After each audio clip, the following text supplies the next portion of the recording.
அம்மா, என்னம்மாச்சு உங்களுக்கு? அம்மா, என்னமோ ஆயிடுச்சுமா எனக்கு.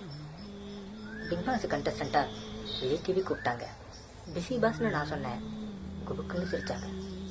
கமல் சார் தான் ஹோஸ்டாமே. கவிதை ஷோன்னு நான் நினைச்சேன். கதவு திறந்து உள்ள போனா கழுத மேய்ச்சி நான் திரிச்சேன். அம்மா, என்னம்மா ஆச்சுமா எனக்கு? இதை பார்த்தா என்னமோ ஆயிருமோ உனக்கு?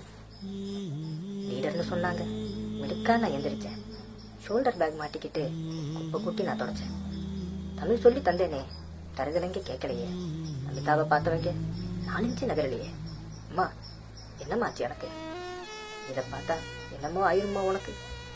தமிழச்சின்னு ஒருத்தி வந்தா, தழுதழுத்து அழுதிருந்தா. கர்ச்சீஃபை கொண்டு போனா கட்டிப்பிடிக்க ஆள் கேட்டா. ஆண்டி போல ஒரு அரைக்கி, சேத்துல புரண்ட ஒரு குமிக்கி, அதுக்கு சுத்துது ஆட்டம் போட்டு தமிழன் தோத்தான் ஓட்டு போட்டு. அம்மா, என்னம்மா ஆச்சுமா எனக்கு? இதை பார்த்தா என்னமோ ஆயிருமா உனக்கு? தூளியில ஆடினவன் தும்பிக்கை இல்லாம வளர்ந்துருக்கான். பருத்தி வீரன் நடிகை அவன் பல்லு விளக்காம படுத்திருக்கான். ஆறுன்னே தெரியலம்மா. ஆரம்னு கூட்டி வந்தா ஓரமா போய் உட்காந்து ஓவியமா வரைஞ்சு தள்ளுறான்.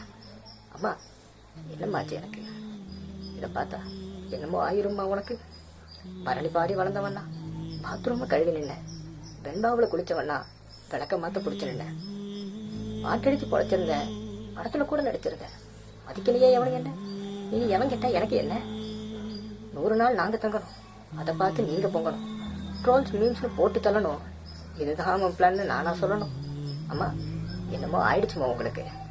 இந்த பரணி பெயர்தாமா காரணம் அதுக்கு. If you like this video, please subscribe to Think Studio. Thank you.